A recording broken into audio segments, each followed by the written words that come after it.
Hello, it's John Heaton, and today I'm going to have a crack at tackling the Paul Simon stroke Simon and Garfunkel catalogue and ranking the albums. I've got virtually every album in my collection, not all of the live albums. So I've decided to include everything in my collection, albeit whether it's apart from compilation albums, that is.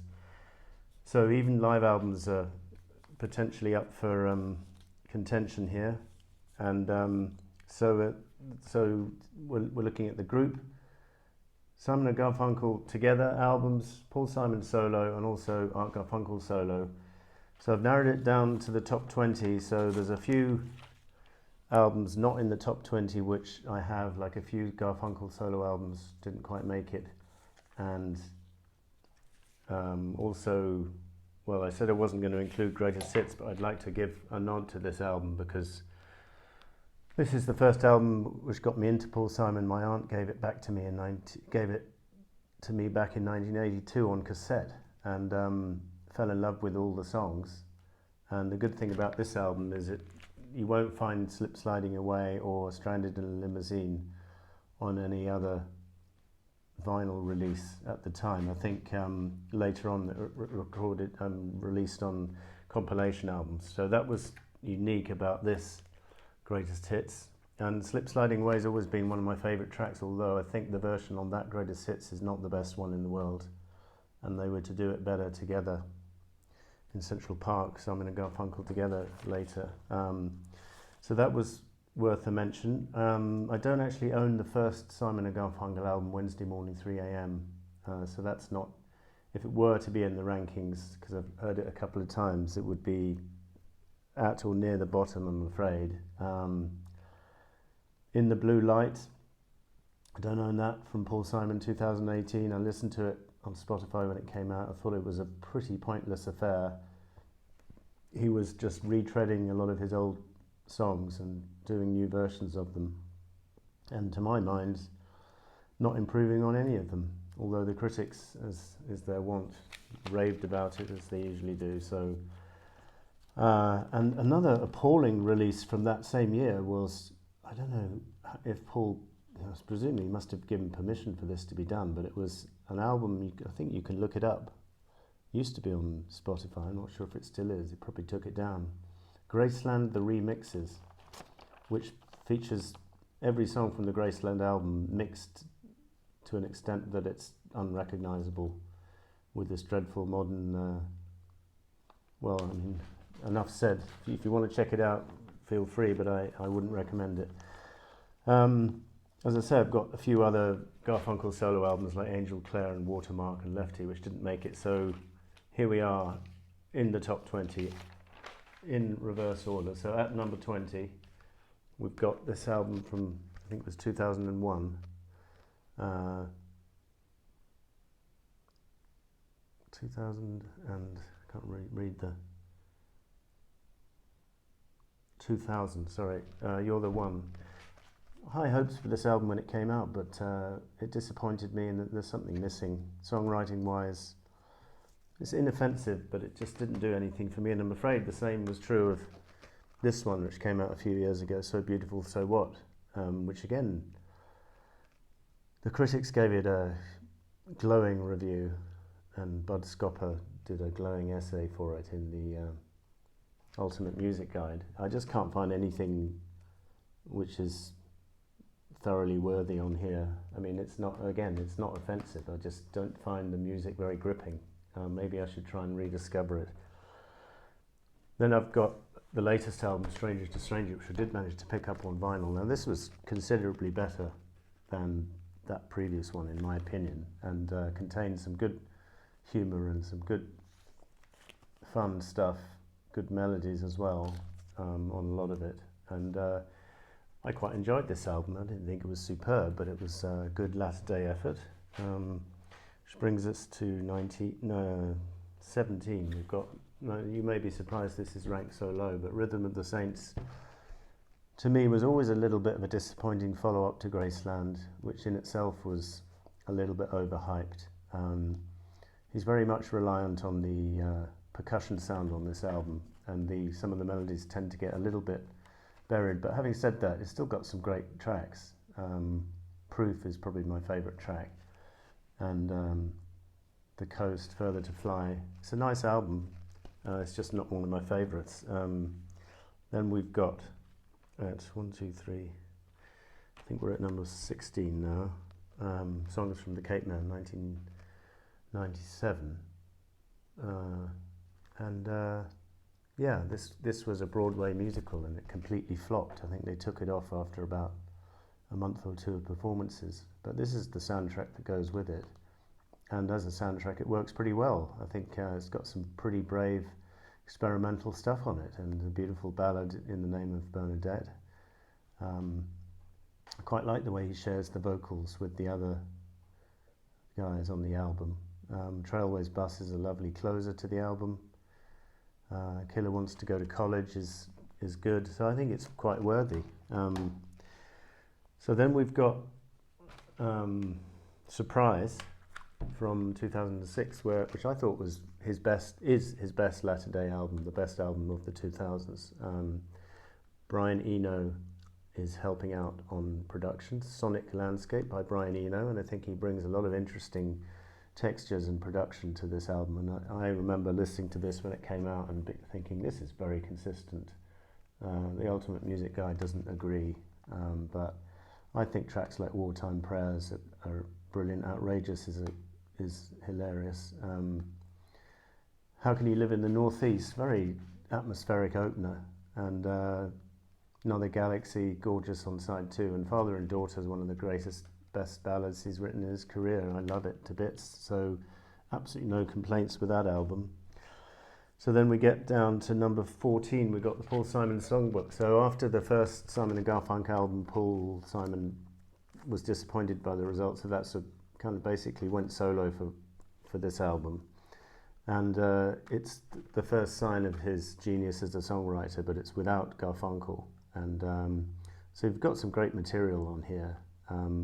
Production is a little bit dated and a bit thin, as was the case with the Simon and Garfunkel albums, the first 3, so should we say, got their act together by the time Bookends came out. But before then, production-wise, 60s production, you know, so perhaps not so much on here, but on the next one, Sounds of Silence, which I've got on number 13, I was struck by the use of the drums on certain tracks, which I didn't think really worked terribly well. I singled out the drums on I Am a Rock, the drums on Homeward Bound, and the drums on Richard Cory. I don't think any of those 3 songs are songs which need drums. I think Wings' version on Wings Over America was a superior rendition, or I hate to say it, over the original, because originals are always usually the best. But in this case, Homeward Bound is definitely a song which needs no drums. It's far better when it's performed as a beautiful acoustic duo, a bit like when Paul Simon and George Harrison did it on Saturday Night Live in '76. So this is Signs of Greatness. Leaves That Are Green is wonderful. Kathy's song is delectable. Homeward Bound on here, production notwithstanding, is great. Richard Cory is a good, strong song. Most Peculiar Man.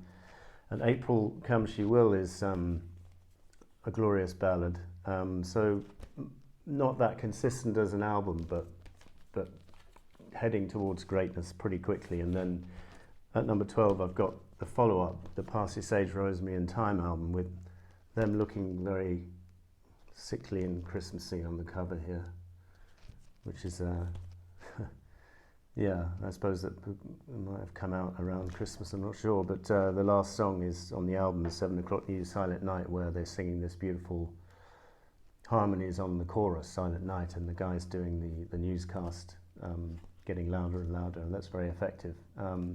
This album, again, like the predecessor, is a little bit uneven, but when it's great, it's very good. Scarborough Fair, the opener is beautiful, Patterns is lovely, Cloudy is good, Big Bright Green Pleasure Machine is dismissible, 59th Bridge Song, Feeling Groovy, is good, but it's too short. They've done better versions live over the years, I think. Dangling Conversation and The Flowers Never Bend with the Rainfall of nice songs. simple, desultory, Philippic, where he's doing this Dylan impression is quite amusing. The rest of the album not that great. But decent, you know. They're getting better with each album. Number 11, I've got Graceland from 1986, and this again. I mean, you're probably surprised that it's ranked so low. I mean, it was wonderful when it came out, and I played it to death. I think the highlights are just outstanding. Boy in the Bubble, title track Graceland, Diamonds on the Soles of Her Shoes, Under African Skies. Those are my highlights. My lowlights would be You Can Call Me Al, the single, which I found quite annoying. And towards the end of side 2, the songs are not quite so good, but that's pretty small criticism. It was a major achievement. It resurrected his career commercially and even with the critics, because they didn't particularly like his previous couple of albums. So it's a good album. I just think it's a little bit overrated and overhyped over the years, but it's decent. Number 10, as I say, I'm going to include live albums that are in my collection, and this is an important live album because it's Paul Simon basically at the peak of his powers. This album came out in '74. I think the concerts were around about that time, and he's doing material from the first 2 solo albums very successfully. Inspired version of Duncan here, acoustic, which made it onto the greatest hits, by the way, and an inspired stripped down version of American Tune, which also made it onto the greatest hits, so without Del Newman's strings. So those 2 are particularly effective. Me and Julio works very well. Slightly less effective are, well, Jesus Is the Answer, he's not even singing on, that's his gospel band doing a song of their own. Mother and Child Reunion, not quite as successful as on the album. Bridge Over Troubled Water, he's singing it as he thought. You know, there was a bit of rivalry between Garfunkel and Simon about who was getting the credit for that song, because Art Garfunkel sung it, although Paul Simon wrote it. And maybe Paul regretted giving the lead vocal to Art, although I think any objective opinion would say that Art Garfunkel does a better job. You listen to Paul Simon trying to sing it here, and he's not delivering anywhere near as good a performance, but the solo stuff, brilliant.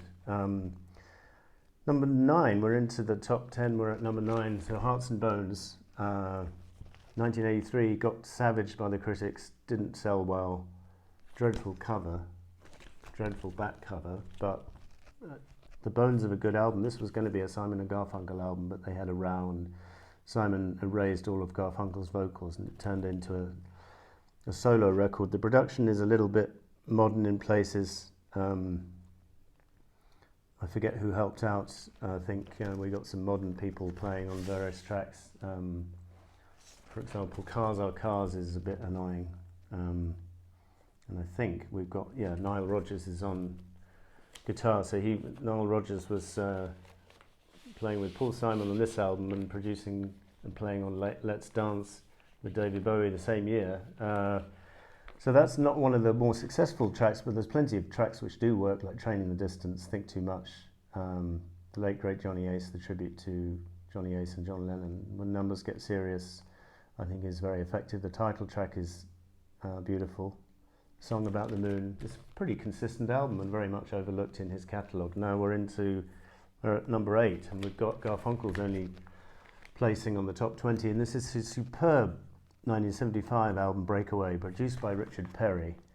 And Garfunkel didn't write songs, but he sure as hell can sing them. And the thing about this album is his choice of material is just second to none. I mean, he chooses Stevie Wonder's I Believe When I Fall in Love from Talking Book, which suits his voice like a glove. Ragdoll is just a brilliant choice as well. Breakaway, Gallagher and Lyle song, he does it very effectively. Disney Girls, the Beach Boys song from the Surf's Up album written by Bruce Johnston, and again another inspired choice of cover. Waters of March, lovely vocal interplay. My Little Town duet with Paul Simon, which also appeared on Paul Simon's album the same year, Still Crazy. I Only Have Eyes for You was a huge hit in the US, lovely ballad. Looking for the Right One, another gorgeous ballad, could have been a single, I think. 99 Miles from LA, similar vein. That might have been a single. Same Old Tears on a new background. Just a very strong album, and you've got very strong musicians helping out on here, including I forget. I'll just give you a couple of names.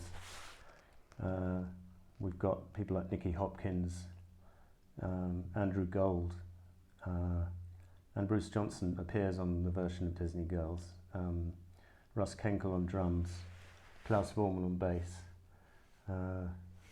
Denny Sewell on 99 Miles from LA. That's interesting. The Wings guitarist. So that's at number 8. Number 7, we've got 1968's Bookends from Simon and Garfunkel. A lot of people rate this as their best album, Simon and Garfunkel together. Certainly one of their best. I think they really discovered songwriting, consistent songwriting on here, because there's hardly a weak link on the whole album. And there's some great hidden gems on here, like Faking It and Hazy Shaded Winter's not that well known. The well-known tracks would be Mrs. Robinson and America, which are just both just 5-star classics, of course. At the Zoo is another brilliant one from here. And then we've got amusing tracks like the one with the English muffins. Forget the name of the song.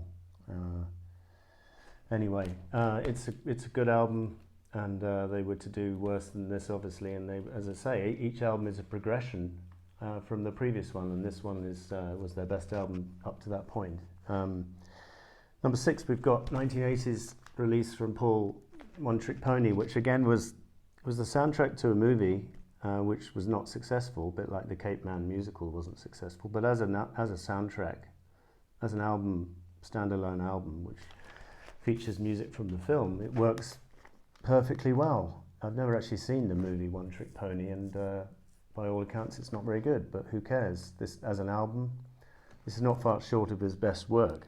And Late in the Evening is a superb opener. You've got some very strong musicians on here. We've got, I'm pretty sure Steve Gadd's on here, yeah, on drums. Richard T on piano, Tony Levin on bass, who went on to play with John Lennon on Double Fantasy later the same year. We also got Hugh McCracken on guitar, who also went to play on Double Fantasy with John Lennon later the same year. So it's a small world when you're a New York session man. You get to play with the best. And this is a very consistent album, and lovely tracks which have been completely forgotten, really, like How the Heart Approaches What It Yearns, That's Why God Made the Movies, Nobody, Jonah, just 4 brilliant ballads right there. And God Bless the Absentee. It was a particular favourite of mine, although Ultimate Music Guide slagged it off. But they're wrong. Number 5. So, you might think I shouldn't include live albums, but why shouldn't I include them? They were an important part of me getting into Simon and Garfunkel, and way more important than some of the latter-day Paul Simon studio albums. So this one qualifies for consideration and makes it all the way into the top 5. Superb concert from September 19th, 1981. And the thing about this album is it's a lovely mixture of Simon and Garfunkel classics and solo songs, Paul Simon solo, and one Garfunkel solo, A Heart in New York. But the Paul Simon solo songs are interesting because one can see how they would have been had Garfunkel still been with him. And a great example of that is Slip Sliding Away, which I think this is the definitive version of that song right here on this album. And the band is just second to none, really top-notch band. Richard T on keyboards, David Brown and Pete Carr on guitars, Steve Gadd, Grady Tate on drums. It's just a brilliant album. And okay, so it is, not all live albums are brilliant, but that's one of my favourite live albums of all time. Number 4, still crazy after all these years, from 1975. This trilogy he did, the first 3 solo albums, just such a high standard. We talked about other people's trilogies, like the Supertramp trilogy from Crime through to Breakfast, and Dylan's trilogy from Blood on the Tracks to Street Legal. And this one, the first 3 of Paul Simon, is got to be up there as well. And the sublime opening track, the title track, and then gorgeous ballads like Night Game and Silent Eyes at the end of each side there, and 50 Ways to Leave Your Lover, a huge hit, very nice, bouncy, good tune, catchy number. Your Kind is a hidden gem on side 2 there. Some Folks' Life, Roll Easy is a nice ballad which he tried to do on the album I was telling you about, the In the Blue Light, but I don't think he improved upon this version. Again, very strong musicians on here. We've got Tony Levin again, Hugh McCracken playing on here, as well as on One Trick Pony. We've got Richard T. So a lot of the same players, Barry Beckett, David Hood, are on the title track. Phoebe Snow is singing with him on 50 Ways, and Gone at Last, lead vocal, and Gone at Last with Paul. So that's at number 4. It's a superb album. Around about the time that he was splitting up with his wife, so some of the lyrical matter is a bit dark. So we're into the top 3, and we've got 1970s Bridge Over Troubled Water piece, this masterpiece, which they released as their swan song and then went their separate ways. And Paul Simon is definitely hitting a peak. From here, for the next 5 or 6 years, he would be at his peak, in my opinion, songwriting. Just the title track is, one can only dream of writing a song as beautiful as that. And who's playing the keyboard? Larry Knetchell, I think, playing the keyboard on that track. And then we've got nice bouncy numbers like Cecilia and Keep the Customer Satisfied. Then just Garfunkel singing this gorgeous ballad, So Long, Frank Lloyd Wright, The Boxer. Although the production on this album's come in for some stick, with the loud drums and the strings. I don't think this song is ruined by that, and I think it stands. This quality of the song shines through, and people talk about Dylan's cover of this song on Self Portrait being as good. I don't think it's in the same league, but anyway.